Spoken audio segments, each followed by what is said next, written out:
Bienvenido a su programa Palabra y Profecía. Bendiciones a toda la ciudad, a todas las personas que sintonicen este programa. Se tu obrando, glorificándote, Señor, en los hogares, en la vida de las personas.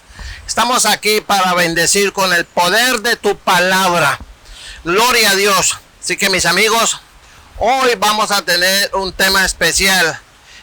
¿Cómo evitar ser una multitud heterogénea cuando el Señor llamó a la iglesia a ser santo, apartado, con unas normas, un camino y una forma de vida diferente a las personas que creen en Dios o tienen sus dioses pero no conocen al Dios de Israel, al Cristo de la gloria, al Dios de la Biblia, al Salvador del mundo? Allá en el libro de Éxodo, en el capítulo 32, en el versículo 38, dice así, que cuando los hebreos salieron de Egipto, una multitud mixta subió con ellos. Y en el libro de Números, en el capítulo 11, en el versículo 1 al 5, leo algunos aparte, dice: esta multitud mixta causó a los israelitas una gran tristeza y sufrimiento más tarde. No en vano, la escritura dice en Corintios, a través del apóstol Pablo, dice: no os unáis en yugo desigual.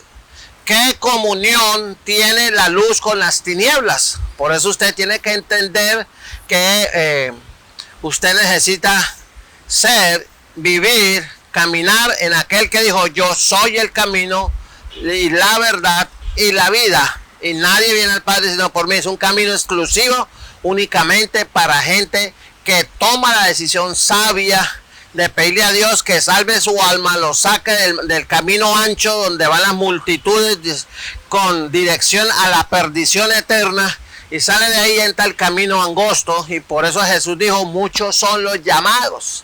Millones, miles de millones escuchan el evangelio, pero solo unos millones van a ir al cielo. La gran mayoría de las personas van a perderse porque ellos quieren, porque la salvación es por gracia y está disponible para todos. Jesús dice: el que a mí viene, yo no lo echo afuera. La escritura asegura que Dios no hace acepción de personas. O sea que cada uno decide dónde quiere pasar la eternidad. Por eso usted tiene que entender que cuando salió Israel del yugo de Faraón, esta gente estaba allá con ellos en el desierto, pero sus corazones todavía estaban, su mente todavía estaba allá en el mundo, en Egipto, hablando del pueblo de Israel. Y el enfoque, la visión que ellos tenían de la nueva experiencia que estaban viviendo era solo en cosas terrenales. Ellos estaban buscando la autogratificación, y por eso ellos se la pasaban era pidiéndole a Dios, mortificando al gran líder Moisés y Aarón: dame, necesitamos agua, comida, esto.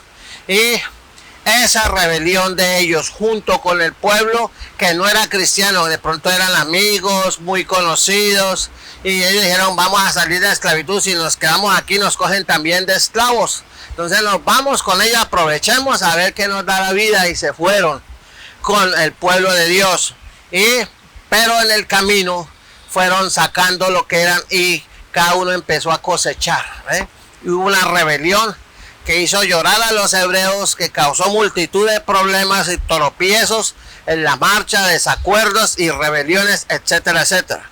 Entonces Dios estaba muy triste y a la vez enojado, porque tanto así que él dijo: voy a acabar con esta nación. La pregunta es: ¿por qué esta multitud mixta que no pertenecía a Israel se fue con ellos libres de la esclavitud? Porque eran sus amigos, sus conocidos, porque querían experimentar, conocer nuestras tierras, porque estaban cansados y porque ellos pensaron que sería bueno a conocer. Pero esta gente se rebeló contra Moisés y su líder. Entonces, ¿por qué? Porque ellos no conocían al Dios de Israel. El mismo Israel hasta ahora estaba conociéndolo, y era también, no había mucha diferencia, pero ese pueblo, Israel, tuvo un pacto con Abraham, el Dios de Abraham, de Isaac, de Jacob, y por eso Dios se preocupó y se preocupa por ese pueblo. Entonces, mi amigo, Usted puede tener muchos amigos no cristianos, yo no le digo que no los tenga, trátelos y todo, pero hable del evangelio para que ellos se conviertan al Dios de los cielos y la tierra, conozcan al Cristo de la gloria y tengan comunión y afinidad con usted, porque el uno tira para Dios y el otro tira para el mundo. Por eso, mi amigo, ellos pensaron que ir allá con el pueblo de Dios era bueno, Entonces, dice en Números 11, versículo 4 a 6 dice: y la multitud mezclada que había entre ellos sintió codicia, y también los hijos de Israel volvieron a llorar y dijeron: ¿quién nos dará a comer carne para comer? ¿Quién nos dará carne para comer? Recordamos el pescado que comimos libremente en Egipto. Ahí están mintiendo, porque ellos eran esclavos. Los pepinos, los melones, los puerros, las cebollas, el ajo, pero nuestra alma está seca. Nada hay fuera de este maná delante de nuestros ojos. Ellos despreciaron. Es una radiografía, es una comparación de cómo la gente, aún dentro del pueblo de Dios, desprecia la palabra de Dios, porque ese maná era la palabra de Dios, y Jesús lo dijo: no solo de pan vivirá el hombre, sino de toda palabra que sale de la boca de Dios.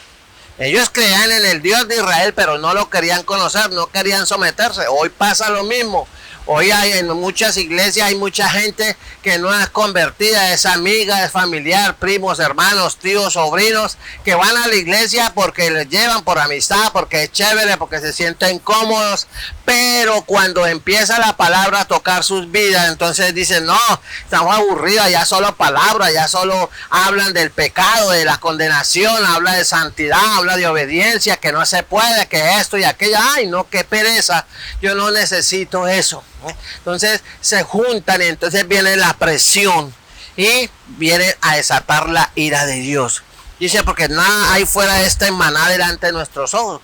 Y ellos están diciendo una verdad.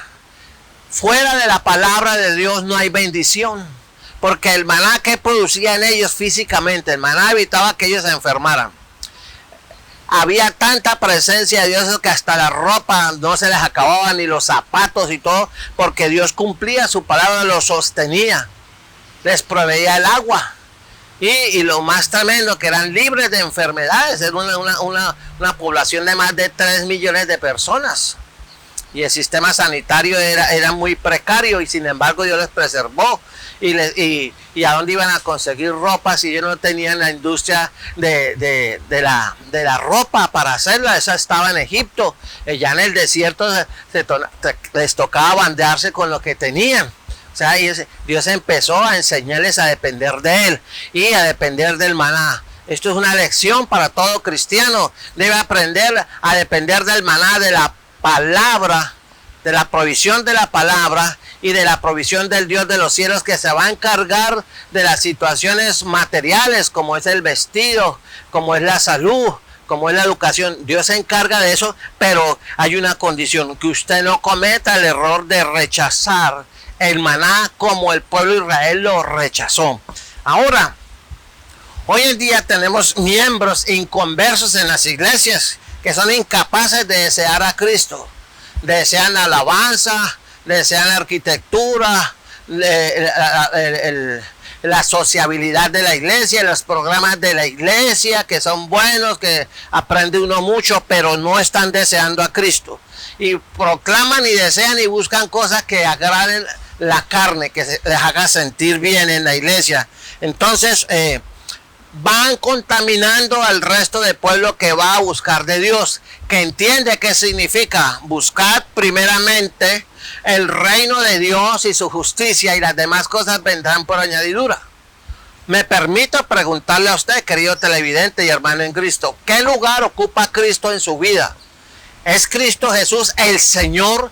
Y le aclaro que la palabra Señor en la Biblia significa el que tiene toda la autoridad sobre usted. Eso significa la palabra Señor.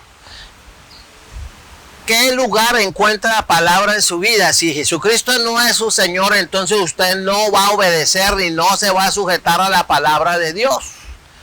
Y usted ve el clásico y triste ejemplo o mal testimonio que dan miles de cristianos que siendo jóvenes buscan novio o novia inconversos. Y saben que la escritura dice, no os unáis en yugo desigual. Ay, pero es que en la iglesia no hay nadie bonito, no hay nadie, una muchacha que valga la pena. Todos son unas babillas, unos cueros ahí, ¿para qué? Cambia afuera, hay. Ellos desean la carne, ellos desean la parte religiosa, pero no desean a Cristo como Señor y Salvador. No tienen la palabra en alta estima y mucho menos la van a querer obedecer. Por eso, mi amigo, no hace falta que usted sea un genio para que se dé cuenta, porque el maná es tipo de la palabra de Dios y también es tipo de Cristo. Por eso en la Santa Cena él dijo, bebé, comed y bebed, este es mi cuerpo que por vosotros es sacrificado. ¿Ve? Señor, entonces Cristo es vida. Por eso en la iglesia primitiva, los romanos y los griegos y los etruscos y todo, hasta los mismos fariseos acusaban a los cristianos de ser caníbales, que comían la carne y veían la sangre de los demás cristianos porque oían que este es mi cuerpo, esta es mi sangre, bebé, etcétera, etcétera. Entonces, ¿por qué? Porque cuando la iglesia permite se da el lujo de permitir gente inconversa dentro de sus filas y tiene comunión y empieza a ceder a las demandas, empieza a dejarse contaminar, entonces esa iglesia va a tener problemas con Dios, con su espiritualidad, con su santidad, porque se dedican más a complacer a la gente que honrar y glorificar a Dios en espíritu y en verdad.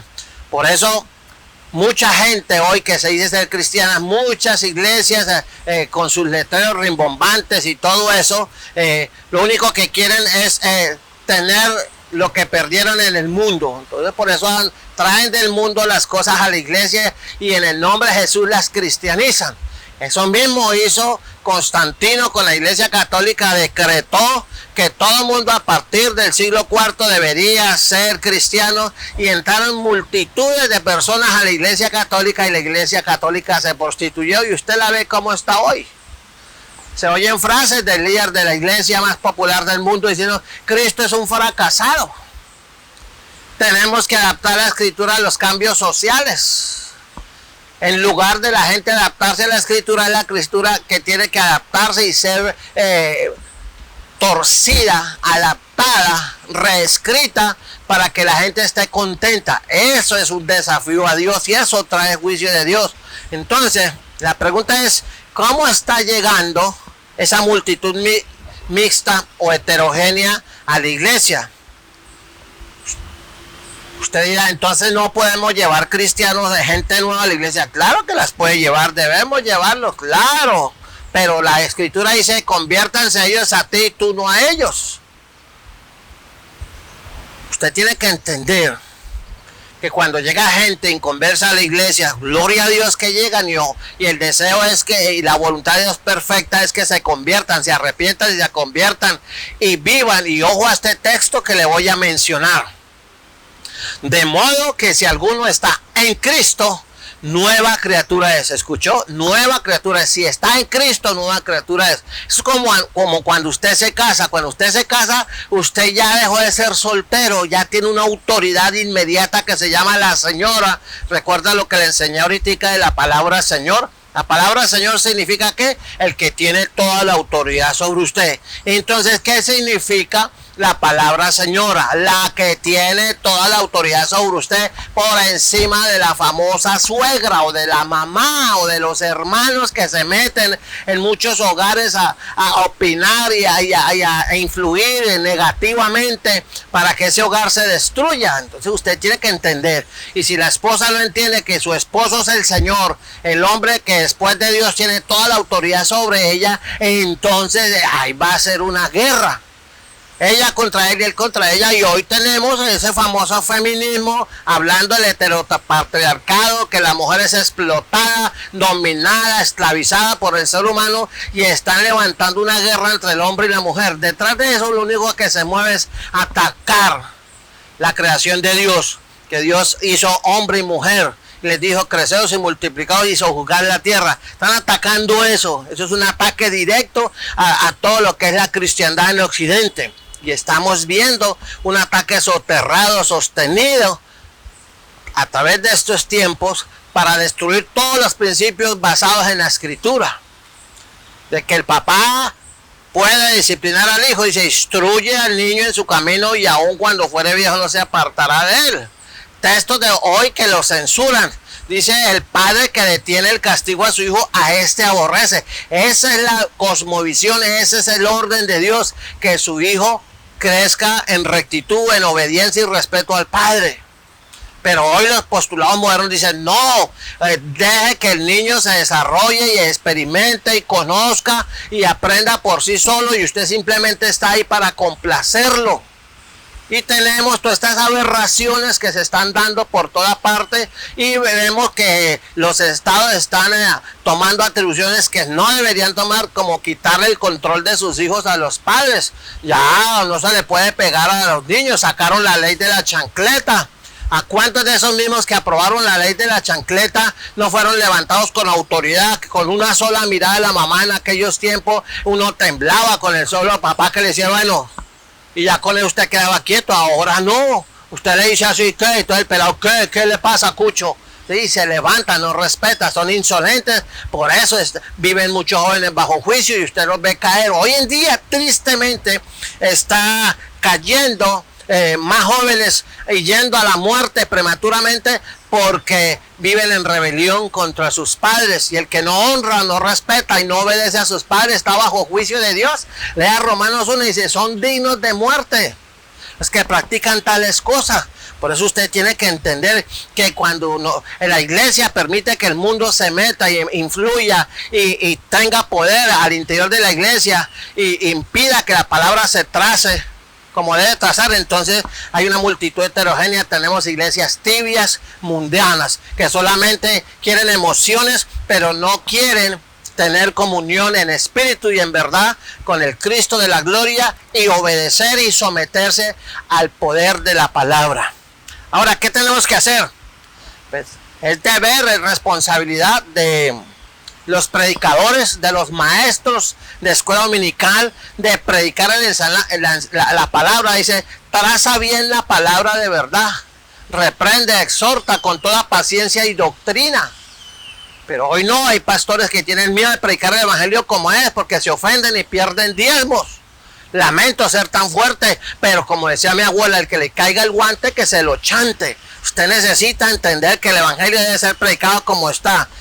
¿Y qué hace la gente? No, a mí no me gusta ese predicador, siempre habla del pecado, siempre habla de obediencia, siempre habla de santidad, siempre habla de guardarse, siempre habla de sujetarse a la palabra. Ay, no, qué pereza, son fanáticos. Pues usted irá al infierno creyendo en Dios y supuestamente siguiendo al Cristo suyo, no al Cristo de la Biblia, porque ese Cristo de la Biblia dijo, si me amáis, guardad mis mandamientos. Ese Cristo de la Biblia le dice a los cristianos mundanos y a los mundanos que dicen ser cristianos, no todo el que me dice Señor, Señor entrará en el reino de los cielos, sino el que hace la voluntad de mi Padre.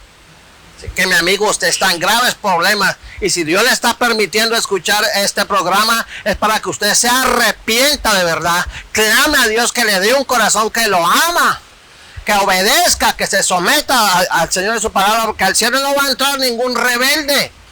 Al cielo no va a entrar algún divisionista de iglesia, ningún mentiroso.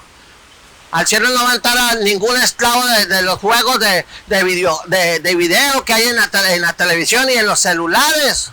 Allá entra en santidad, porque la escritura dice, sin santidad nadie verá al Señor. Y la palabra santidad quiere decir separado del mundo, separado para Dios. Por eso el diablo ataca el hogar, porque cuando una pareja forma una institución de hogar, el uno se separa para el otro para siempre. Pero no, es que yo amo a todos. Por eso ese disco que cuando yo era niño, hace más de 50 años que era niño, en el siglo pasado, había un disco que todavía se escucha por ahí, a los hombres les gustan mucho ese disco que dice así, me gustan las gordas y las chiquiticas, las telas de largo, las pecositas, me gustan las monas, me gustan las negras, me gustan las gordas, me gustan todas, a lo mero mero. Mi amigo, porque eso es lo que quiere el diablo, haya promiscuidad y que la esposa no sea respetada ni honrada. Y lo mismo hacen las mujeres hoy. Eso que entra el diablo y escoja. Hay mujeres que mientras el esposo trabaja sosegadamente, las trata bien, las respeta, ella van y le ponen los cuernos con el otro, con el vecino, con su tano, perencejo y su tanejo. Y sí, yo no he hecho nada. Ay, eso mija, hay que disfrutar. Si él no me da de comer, yo busco dónde comer. Así son, pervertidas, pero están casadas y cargan la argolla. Son adúlteras y adúlteros. Y si van a la iglesia son hipócritas, sepulcros blanqueados. ¿Y qué tal de los jóvenes que se acuestan con la novia y están en el grupo de alabanza, en el grupo de líderes de no sé qué, en el grupo de no sé cuándo? No han nacido de nuevo, son heterogéneos, viven conforme al mundo. Por eso la escritura dice en 2 de Corintios capítulo 6, verso 14 al 18, dice así. Escuche esto que es para usted, gústele o no le guste. Es el poder de la palabra en su vida. No os unáis en yugo desigual con los incrédulos, porque qué compañerismo tiene la justicia con la injusticia, y qué comunión la luz con las tinieblas, y qué concordia tiene Cristo con Belial, o qué parte tiene el que cree con un infiel, y qué acuerdo tiene el templo de Dios con los ídolos. Porque sois templo del Dios viviente, como Dios ha dicho, habitaré, escuche esto, habitaré y andaré con ellos, y yo seré su Dios y ellos serán mi pueblo. Por tanto, salid en medio de ellos, de la gente mundana, de lo que no le agrada a Dios. Dice, y apartaos, dice el Señor, y claramente no, usted no puede decir que no entiende, y no toquéis lo inmundo, no toquéis lo que a Dios no le agrada. ¿Qué más dice? Y yo recibiré. Cuando usted se guarda para Dios, entonces eso le garantiza que usted va a ser recibido por Cristo. Y yo recibiré y seré para vosotros por Padre, y vosotros me seréis mis hijos y mis hijas. ¿Quién lo dice? Este pastor. Yo no soy nadie, soy simplemente un mensajero, un predicador sin ningún abolengo, simplemente soy un siervo de Dios. Dice el Señor Todopoderoso. ¿Quién lo dice? Dice el Señor Todopoderoso. Busque la Biblia, subrayelo y ora y medita y reflexione y hable con Dios y dígale, a mí me gusta esto y esto, tengo estas mañas, tengo esta costumbre, vivo así, Señor, libérame, rompe cadenas, quita ataduras, límpiame, Señor, en el nombre de Jesús, trata conmigo, santifícame. Eso está en 2 de Corintios capítulo 6, verso 14 al 18. Entonces, mi amigo, hoy estamos predicando el evangelio del Señor, pero el diablo también está predicando un evangelio pervertido, el evangelio progresista, el evangelio donde a lo malo se le dice bueno y a lo malo se le dice que es bueno. Por eso, mi amigo, ay de los predicadores, ay de las misiones, ay de esos falsos profetas que consienten el pecado en el pueblo por unas cuantas monedas, igual que Judas. Son peor que Judas, porque Judas nunca conoció la doctrina cristiana revelada al apóstol Pablo, que está en el Nuevo Testamento. Él tuvo el privilegio que usted y yo no tuvimos de hablar y tener físicamente a Cristo y oírlo, verlo y todo, y aún así se perdió porque él no era del Señor, era hijo del diablo. Pero él tuvo la oportunidad, después de que se arrepintió, se desesperó, de volver a Cristo y pedirle perdón, y el Señor lo hubiera perdonado. Así estuviera arrestado, azotado, vuelto nada, lo hubiera perdonado. Pero no, él fue y le pidió perdón a la religión, a los religiosos, dijo, allá tú. Y entró en depresión grave y se suicidó y se perdió uno de los apóstoles del Señor. Hasta hoy están cambiando eso, que Judas fue salvo. El Señor reprenda al diablo y a esos predicadores que nacen del infierno torciendo la palabra. El Señor les reprenda. Oh Dios. Ahora, mi amigo, Juan 14:6 dice muy claro: nadie viene al Padre sino por mí. ¿Por qué? Porque la única manera, escúcheme bien, la única manera de ser salvo es a través de Cristo. Usted puede estar en una iglesia evangélica, usted puede ser miembro bautizado en una iglesia evangélica, pero si usted vive como mundano, usted no ha nacido de nuevo. Usted va a ir al infierno con la Biblia bajo el brazo. Su religión no lo salva, su denominación no lo salva, así que es tiempo que piense seriamente en venir a los pies de Cristo antes de que sea tarde. Por eso, mi amigo, el Señor quiere bendecirlo, quiere ayudarlo. Por eso la Escritura dice en 2 Timoteo 2:5, porque hay un mediador, un solo Dios y un solo mediador entre Dios y los hombres. ¿Cómo se llama? Jesucristo hombre. Y en ningún otro hay salvación, porque no hay otro nombre bajo el cielo dado a los hombres en el cual podamos ser salvos, se llama Cristo. Ese es el evangelio que se me ordenó predicar y que yo le predico a usted y que nunca me voy a avergonzar de predicar. Espero que este mensaje le haya sido de bendición.